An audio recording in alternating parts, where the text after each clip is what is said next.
Praise the Lord. आज 1 तारीख तीसरा महीना, लैंड स्पेशल का 12वां दिन में अपन है।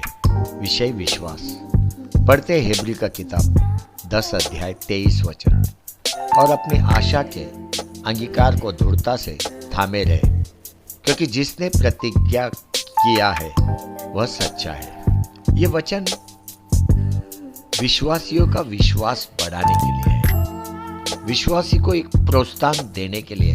देखो, हेब्री का किताब किसने लिखा ये स्पष्ट नहीं है, लेकिन कुछ बाइबल पंडित बोलते हैं कि अपॉस्टल पाउल ने लिखा। और ये हेब्री का किताब यहूदियों के लिए लिखा गया। अभी ये वचन में अपन देखते हैं, अपनी आशा के अंगीकार को दृढ़ता से थामे रहे, मतलब तेरे विश्वास को, जो प्रथम विश्वास था तेरा, उसको थामे रहे, क्योंकि जिसने प्रतिज्ञा किया वह सच्चा है, वह सच्चा है, वह सच्चा है। सच में ये वचन आपको, जो प्रथम आपने विश्वास किया प्रभु यीशु क्रिस्त में, वो विश्वास को थामे रहने को बोल रहा है। देखो, जब हम लोग अंधकार में जीवन जी रहा था, सच्चा परमेश्वर अपने को मालूम नहीं था, अपन मूर्ति पूजा में लगा हुआ था, लेकिन उस समय में अपन यीशु क्रिस्त में विश्वास किया। अपने को मालूम पड़ा कि यीशु प्रभु ने क्रूस पे तेरे लिए मेरे लिए अपना प्राण दिया, अपने को उसके बहुमूल्य लहू से खरीदा। उन बातों को विश्वास करके अपन प्रभु में आया, प्रकाश में आया। वो प्रथम आपका विश्वास था, प्रथम। उसको थामे रहने को बोल रहा है, उसको थामे रहना है। अपना विश्वास कभी भी गिरना नहीं है, कभी भी गिरना नहीं है, और हमेशा अपना आशा परमेश्वर में रहना है। देखो, विश्वासी मतलब कभी भी डाउट नहीं करना है। विश्वास है तेरे अंदर, तू ऐसे ही प्रभु यीशु में नहीं आया, तूने प्रभु यीशु में विश्वास किया, तब तू प्रभु में है। और ये विश्वास करने के लिए भी प्रभु से तेरे को सहायता मिला, पवित्र आत्मा से तेरे को सहायता मिला। देखो, परमेश्वर कभी भी अपने को छोड़ेगा नहीं, थामेगा नहीं, यही सत्य है। आपको याद है, इजरायली लोग जब भी मिस्र देश में रहते थे, एक भयंकर अंधकार में जीवन जी रहे थे। फारो राजा के हाथ में सभी के सभी गुलाम थे। उनका जीवन देखेगा तो दूसरों के लिए काम कर रहा है, दूसरों के लिए सुबह से लेकर शाम तक। इतना ही नहीं, फारो राजा का सेना उनको मारता भी था, जबरदस्ती करता था। एक मानसिक तनाव उनके ऊपर था। उनका परिस्थिति देख के परमेश्वर स्वर्ग छोड़ के पृथ्वी पे आया और मूसा से भेंट करके उनको छुड़ाने का जिम्मेदारी मूसा को दिया। मूसा को बोला, मैं तेरे संग रहूंगा, तू उनको मिस्र देश से बाहर निकालना है। वैसे ही हुआ।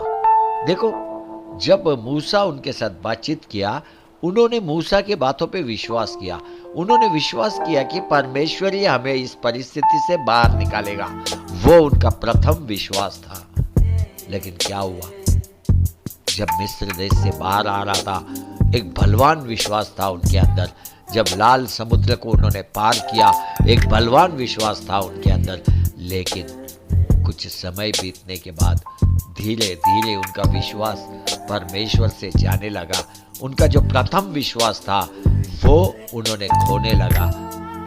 उनका पूरा ध्यान भूतकाल में चला गया। देखो, भूतकाल हमेशा आपका विश्वास को कमजोर करते हैं, कमजोर करते हैं। उन्होंने मिस्र देश का अदरक, लहसुन, मछली, इन बातों को याद करना शुरू किया। इसका मतलब क्या है? इसका मतलब है कहीं तो भी उनका विश्वास परमेश्वर पे से उठ रहा था। प्रथम विश्वास जो परमेश्वर के साथ वे लोग बाहर आया, उसको भूल गया उन्होंने। स्वयं परमेश्वर ने लाल समुद्र को 2 भाग किया और उनको संकट समस्या से बाहर लाया। वो बातों को भूल गया उन्होंने अपनी आंखों से देखा कि कैसा परमेश्वर ने फारो राजा का सेना को समुद्र में डुबो दिया। उन बातों को उन्होंने भूल गया वो लोग। मारा का पानी को मीठा कैसा बनाया, भूल गया वो लोग। पत्थर में से परमेश्वर ने उनको हर दिन पानी कैसा पिला रहा है, भूल गया। क्योंकि भूतकाल उनको भूलने को लगाया, भूतकाल उनका विश्वास को शून्य कर दिया, शून्य। बच्चों, भूतकाल को याद करके तेरा जीवन को नष्ट होने मत दे, तेरे जीवन को नष्ट होने मत दे। भूतकाल हमेशा तेरे विश्वास को कमजोर कर देगा, तेरा विश्वास को खत्म कर देगा। परिस्थिति कितना भी भयंकर लेने दे भूतकाल का, तेरे को ये कभी नहीं भूलना है। हमेशा अपने परमेश्वर में आशा करना है, क्योंकि ये बात पक्का है कि परमेश्वर जो कुछ भी वाचा तेरे जीवन में दिए है वो 100% तेरे जीवन में पूरा होगा। लेकिन जंगल में क्या हुआ?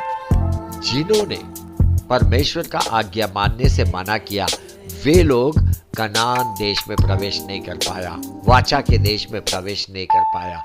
लेकिन जिन्होंने आज्ञा को माना वे सारे यॉर्दान के उस पार जाके कनान देश जो वाचा का देश है उसमें आनंदमय जीवन जीने को गए।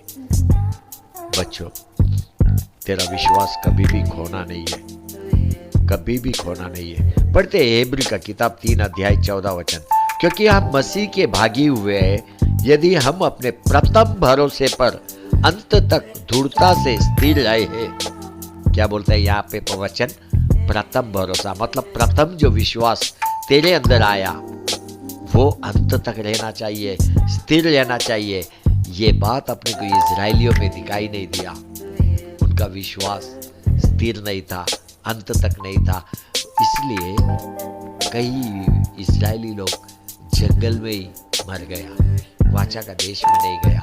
तू मरने के लिए नहीं है, तू समृद्ध जीवन जीने के लिए इधर है। तेरे अंदर जो प्रथम विश्वास है आज उसको बलवान कर, पुरानी बातों को भूल जा।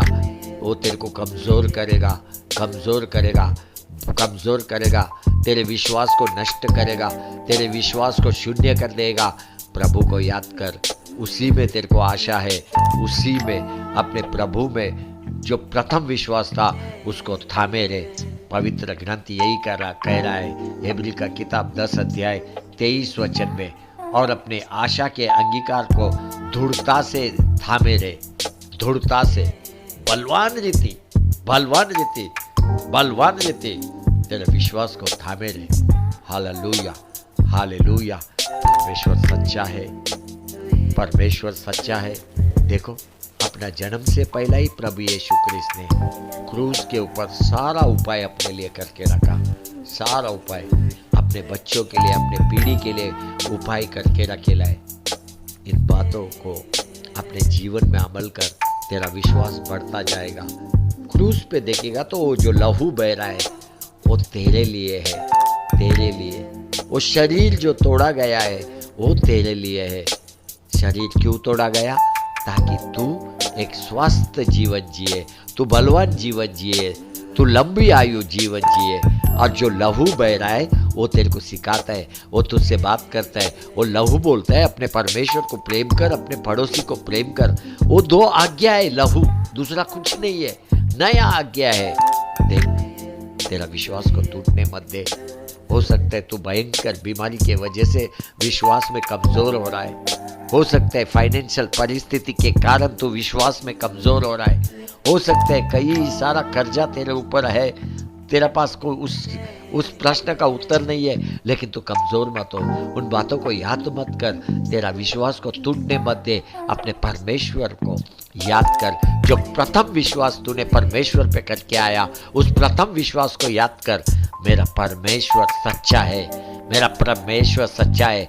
तू अपने प्रथम विश्वास को थामे रहे। Hallelujah, hallelujah, hallelujah. Amen, amen, आमेन।